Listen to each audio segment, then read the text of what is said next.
ditulis oleh seorang wanita bernama Liana. Satu foto usang menunjukkan Liana dan Ezra bersama, tersenyum di bawah pohon magnolia. Potongan koran dengan headline, "Remaja hilang secara misterius, diduga korban pembunuhan." Dengan tangan gemetar, Kela membuka surat itu. "Jika sesuatu terjadi padaku, mohon sampaikan pada Ezra bahwa aku mencintainya. Tapi aku takut dia sudah berubah. Ada sisi gelap dalam dirinya. Sisi yang bahkan aku sendiri tak bisa sentuh. Aku mendengar dia bicara sendiri malam tadi. Tentang cermin. Tentang bayangan. Tentang kekekalan." Kela membacanya berulang kali. Ezra bukan hanya sosok dari masa lalu, ia adalah bagian dari tragedi yang tak pernah terungkap. Malam itu, Ezra kembali muncul di cermin. Namun kali ini ia menangis. Air mata merah mengalir dari matanya, dan ketika ia mengetuk cermin, retakan muncul, kecil, namun jelas. Seolah batas antara dunia dan pantulan mulai melemah, dan dari balik retakan itu, untuk sesaat, Kela melihat sepasang mata lain, mata seorang wanita, menatapnya penuh amarah. Pagi datang seperti kabut yang menolak menghilang. Kela duduk di ruang makan, masih menggenggam surat dari Liana. Di sekitarnya, rumah itu sunyi, terlalu sunyi, seperti menahan napas. Setiap malam kini dihantui oleh dua wajah di dalam cermin. Ezra, yang terus menangis dalam diam, dan wanita asing, yang matanya seolah ingin menyayat jiwa. Namun tak ada suara, hanya tatapan. Kela mulai bertanya pada diri sendiri, apakah Ezra adalah korban, atau monster yang menyamar sebagai bayangan? Sore itu, Kela mencari ruang tempat foto Liana dan Ezra diambil, halaman belakang, di bawah pohon magnolia. Pohonnya masih berdiri, meski sudah meranggas. Tapi saat ia menggali sedikit di sekitar akarnya, ia menemukan sesuatu yang membuat darahnya membeku. Kalung berinisial L, berlumur tanah dan bercak merah tua. Kela bergegas kembali ke dalam. Jantungnya berdebar tak karuan. Saat ia melewati aula, cermin besar itu bergetar sendiri, seperti terkena angin, padahal semua jendela tertutup. Dan di cermin itu, Ezra muncul lagi.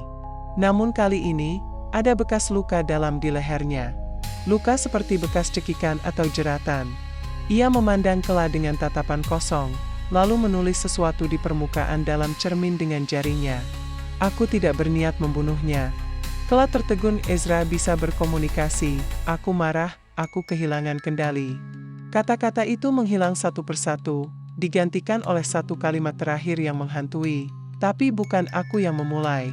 Star. Kela merasa dunia runtuh. Jika Ezra tidak sepenuhnya bersalah, siapa yang memicu tragedi itu? Dan malam itu, saat ia tidur, mimpi buruk datang. Dalam mimpinya, ia melihat kilasan masa lalu. Liana berlari menuruni tangga sambil menangis. Ezra mengejarnya, berteriak putus asa. Namun, ada sosok ketiga di rumah itu. Seseorang yang berdiri di balik cermin. Sosok bayangan, dengan suara tawa lirih. Saat telah terbangun, tangannya berdarah, ada potongan kaca kecil di tempat tidurnya. Kela menggenggam luka di telapak tangannya. Darahnya mengalir pelan, merah kontras dengan sprei putih. Tapi bukan itu yang membuatnya gemetar. Yang membuatnya nyaris tak bisa bernapas adalah kenyataan. Cermin itu tidak lagi hanya memantulkan. Ia menembus batas. Hari itu, dia tidak keluar kamar. Ia hanya duduk, membaca ulang surat Liana, mempelajari foto tua, dan mencoba menyatukan semua petunjuk. Ezra bilang dia tidak memulai semuanya, lalu siapa?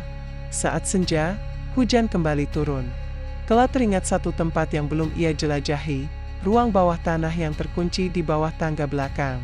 Saat mencari di ruang kerja, ia menemukan satu kunci berkarat di dalam boneka kayu yang disegel, dan seolah takdir menuntunnya, kunci itu pas. Saat pintu ruang bawah tanah terbuka, bau tanah lembab dan kayu lapuk langsung menerpa wajahnya.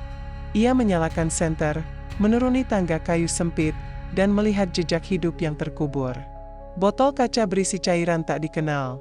Dan di sudut, sebuah peti kayu kecil. Dengan gemetar, ia membukanya. Isinya, sebuah jurnal harian kulit yang usang.